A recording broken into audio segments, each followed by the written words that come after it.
کہ میں ایک عورت کو لاتی ہوں، شاید یہ بچہ اس کا دودھ پی لے۔ چنانچہ مریم حضرت موسیٰ علیہ السلام کی والدہ کو فرعون کے محل میں لے آئیں اور انہوں نے جوش محبت میں آ کر انہیں اپنے سینے سے چپکا کر دودھ پلایا اور آپ علیہ السلام دودھ پینے لگے۔ اس طرح حضرت موسیٰ علیہ السلام کی والدہ کو ان کا بچھڑا ہوا بیٹا مل گیا۔ حضرت موسیٰ علیہ السلام کی والدہ کا نام یوحانس تھا اور والد کا نام عمران تھا۔ حضرت موسیٰ علیہ السلام کی بہن کا نام مریم ہے۔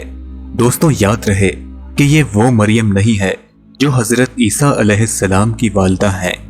حضرت عیسیٰ علیہ السلام کی والدہ حضرت مریم حضرت موسیٰ علیہ السلام کی بہن سے ہزاروں سال بعد ہوئی تھی۔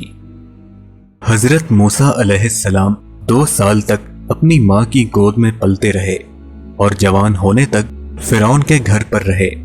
ایک دن انہوں نے دیکھا کہ ایک قبطی بنی اسرائیل کے آدمی سے لڑ رہا ہے۔ بنی اسرائیل نے ان کو مدد کے لیے بلایا۔ حضرت موسیٰ علیہ السلام نے اس قبطی کو ایک مکہ مارا جس سے وہ قبطی مر گیا۔ جب فرعون کو معلوم ہوا کہ موسیٰ علیہ السلام نے قبطی کو قتل کیا ہے تو ان کی تلاش شروع ہوئی، لیکن آپ علیہ السلام فلسطین کی ایک بستی مدین کی طرف نکل گئے۔ وہاں آپ پانی کے کنویں کے قریب ایک درخت کے نیچے بیٹھ گئے کہ تبھی 2 لڑکیاں اپنی 2 بکریوں کو پانی پلانے کے لیے وہاں پر آئیں تو سیدنا موسیٰ علیہ السلام نے ان کی بکریوں کو پانی پلانے میں ان کی مدد کی۔ جب وہ لڑکیاں گھر گئیں تو انہوں نے اپنے والد حضرت شعیب علیہ السلام کو موسیٰ علیہ السلام کے بارے میں بتایا۔ حضرت شعیب علیہ السلام نے ایک لڑکی کو بھیجا کہ وہ موسیٰ علیہ السلام کو بلا لائیں۔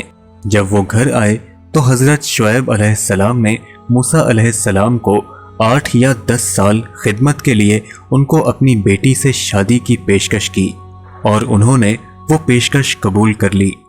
سیدنا موسیٰ علیہ السلام 8 سال تک اس جگہ بکریاں چراتے رہے، پھر اپنے سسر کی اجازت سے اپنے گھر والوں کی طرف روانہ ہوئے۔ راستے میں شدید سردی اور رات کی تاریکی تھی کہ تبھی حضرت موسیٰ علیہ السلام کو ایک آگ جلتی ہوئی نظر آئی۔ انہوں نے اپنے گھر والوں سے کہا کہ آپ یہیں ٹھہرو، وہ سامنے آگ جلتی ہوئی نظر آ رہی ہے، میں آپ کے لیے آگ کے کچھ انگارے لاتا ہوں تاکہ آپ اپنے جسم کو گرمی پہنچا سکو، اور ساتھ ہی ساتھ میں راستہ بھی پوچھ لیتا ہوں۔ جب وہ اس آگ کے قریب پہنچے تو انہیں آواز آئی کہ اللہ نے انہیں ایک نبی مقرر کیا ہے۔ ان کو 2 معجزے عطا کیے گئے۔ ان کو حکم دیا گیا کہ اپنی لاٹھی کو زمین پر پھینک دیں۔ جب انہوں نے اپنی لاٹھی کو زمین پر پھینک دیا تو وہ ایک بہت بڑا سانپ بن گیا۔ جب آپ نے اس سانپ کو اللہ کے حکم سے پکڑا تو وہ سانپ دوبارہ لاٹھی بن گیا۔ دوسرا معجزہ یہ تھا کہ اپنے ہاتھ کو اپنے گرہبان میں ڈال کر نکال لیں۔ جب انہوں نے ایسا کیا تو ان کا ہاتھ چاند کی طرح چمکنے لگا۔ حضرت موسیٰ علیہ السلام کو اللہ نے حکم دیا کہ وہ فرعون کے پاس جائیں اور اسے دعوت توحید دیں اور اسے کہیں کہ بنی اسرائیل پر ظلم و ستم نہ کرے اور ان کے بچوں کو قتل نہ کرے۔ اس پر آپ علیہ السلام نے کہا کہ اے میرے رب، فرعونیوں کا ایک آدمی میرے ہاتھوں قتل ہو چکا ہے، مجھے ڈر ہے کہ کہیں اس کے بدلے وہ مجھے مار نہ ڈالے۔ میرا بھائی ہارون اچھے سے گفتگو کر سکتا ہے، اس لیے اسے میرا مددگار بنا کر میرے ساتھ بھیج دیجئے۔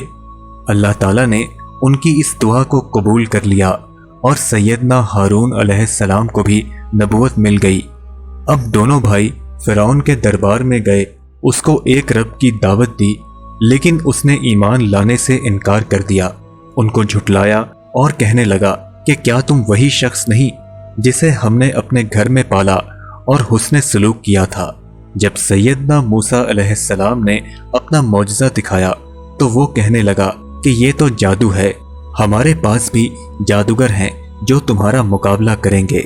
پھر آخرکار یہ فیصلہ ہوا کہ جس روز سالانہ میلہ لگتا ہے اس روز تمام لوگوں کو میدان میں اکٹھا کر لیا جائے۔ سیدنا موسیٰ علیہ السلام بھی یہی چاہتے تھے کہ سب لوگوں کے سامنے اللہ کی آیت اور ان کے معجزات ظاہر ہوں۔ فرعون نے ملک بھر سے جادوگر جمع کیے اور انہیں انعام کا لالچ دیا، اور اس روز حضرت موسیٰ علیہ السلام کا مقابلہ کرنے کے لیے انہیں میدان میں لے آیا۔ فرعون اپنے بے شمار لوگوں کے ساتھ میدان میں آ گیا۔ پہلے تمام جادوگروں نے اپنی رسیاں زمین پر پھینکی تو وہ لوگوں کو دوڑتے ہوئے سانپ نظر آنے لگے۔ اللہ تعالیٰ کے حکم سے حضرت موسیٰ علیہ السلام نے اپنی لاٹھی زمین پر پھینک دی، اور اس لاٹھی نے ایک بڑے سے اژدہے کی شکل اختیار کر لی اور جادوگروں کی تمام رسیاں نگل لی۔ یہ معجزہ دیکھ کر تمام جادوگر مسلمان ہو کر سجدے میں گر پڑے۔ فرعون نے انہیں ایمان لانے سے روکا اور ان کے انکار کرنے پر ان سب کو قتل کر ڈالا۔ سبھی لوگوں کے سامنے فرعون کو شکست کا سامنا کرنا پڑا۔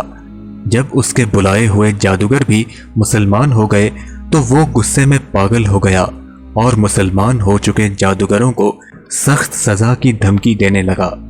ادھر اللہ نے فرعون پر عذاب بھیجنے شروع کر دیے۔ پہلے تو ان سے بارش روک دی گئی، پھر قحط پڑنے کی وجہ سے ان کی تمام فصلیں برباد ہو گئی۔ کھیتی باڑی نہ ہونے کی وجہ سے جانوروں کا دودھ بھی سوکھ گیا، درختوں پر پھل کم ہو گئے، اور پھر ان پر طوفان بھیجا گیا، اور اس کثرت سے بارش ہوئی کہ ان کی رہی سہی فصلیں بھی پانی میں ڈوب گئیں۔ پھر ان کے اوپر ٹڈی دل کا عذاب بھیجا گیا جس نے ان کا تمام سبزہ چٹ کر دیا، اور پھر کھٹمل ان کے کپڑوں اور بستروں میں گھس گئیں۔ ان کی رات کی نیندیں حرام ہو گئیں، اور پھر مینڈکوں اور خون کا عذاب نازل ہوا۔ ان عذابوں کے باوجود فرعون اور اس کی قوم ایمان نہیں لائی، تو سیدنا موسیٰ علیہ السلام نے ان سے ہلاکت کی دعا مانگی۔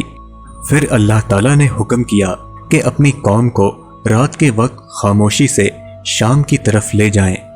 فرعون نے ایک عظیم الشان لشکر کے ساتھ ان کا پیچھا کیا۔ جب حضرت موسیٰ علیہ السلام اپنی قوم کے ساتھ دریا پر پہنچے تو فرعون بھی ان کے پیچھے تھا۔ اللہ نے حضرت موسیٰ علیہ السلام کو حکم دیا کہ وہ اس سمندر پر اپنی لاٹھی ماریں۔ اسی وقت سمندر پھٹ گیا اور اس میں 12 قبائل کے لیے 12 راستے بن گئے۔ سیدنا موسیٰ علیہ السلام نے بڑی آرام سے اس سمندر کو پار کر لیا، لیکن تب تک فرعون بھی اپنے لشکر کے ساتھ وہاں پہنچ چکا تھا اور دیکھنے لگا کہ سمندر میں راستے بنے ہوئے ہیں۔ وہ اپنے لشکر سمیت سمندر کو پار کرنے ہی لگا کہ تبھی اللہ تعالیٰ نے سمندر کو حکم دیا کہ پہلے کی طرح رواں ہو جا۔ چنانچہ فرعون اور اس کا تمام لشکر پانی میں غرق ہو گیا۔ بنی اسرائیل نے جب سمندر پار کر لیا تو اس قوم پر اللہ تعالیٰ نے انعامات کا سلسلہ شروع کر دیا۔ ان لوگوں پر بادلوں کا سایہ کر دیا۔ سیدنا موسیٰ علیہ السلام کو حکم ہوا کہ وہ اپنی لاٹھی پتھر پر ماریں، اور وہاں سے 12 چشمے پھوٹ پڑے۔ بنی اسرائیل کے 12 ہی قبائل تھے، اور ہر قبیلے کے لیے ایک چشمہ تھا جس سے وہ خود بھی پیتے اور اپنے جانوروں کو بھی پلاتے۔ بنی اسرائیل کے لیے من و سلوہ اتارا گیا۔ من و سلوہ انتہائی شیریں اور مفید تھا، اور وہ لوگ اسے روٹیوں کی طرح بنا لیتے تھے۔ مگر اس قوم نے اللہ تعالیٰ کی ان نعمتوں کی قدر نہ کی، اور اس کے بدلے میں دال، پیاز اور لہسن جیسی چیزوں کا مطالبہ کیا۔ سیدنا موسیٰ علیہ السلام نے کہا کہ تم پاک، حلال، عمدہ اور اعلیٰ چیزوں کو چھوڑ کر ان چیزوں کا مطالبہ کرتے ہو جو معمولی درجے کی ہیں۔ سیدنا موسیٰ علیہ السلام ایک مرتبہ کوہ طور کی طرف روانہ ہوئے تو اپنے بھائی حضرت ہارون علیہ السلام کو اپنا نائب مقرر کیا۔ بنی اسرائیل میں سامری نام کا ایک شخص تھا جس نے بنی اسرائیل سے زیور لے کر انہیں ڈھال کر ایک بچڑا بنا دیا، اور اس میں مٹی کی وہ مٹھی ڈالی جو اس نے فرعون کے غرق ہونے کے وقت حضرت جبرائیل کے گھوڑے کے نقش قدم سے اٹھائی تھی۔ وہ بچڑا گائے کی طرح آوازیں نکالتا تھا۔ سامری نے لوگوں سے کہا کہ یہ تمہارا رب ہے، اور کچھ لوگوں نے اس بچڑے کی عبادت بھی کرنی شروع کر دی۔ سیدنا موسیٰ علیہ السلام جب طور پہاڑ سے واپس لوٹے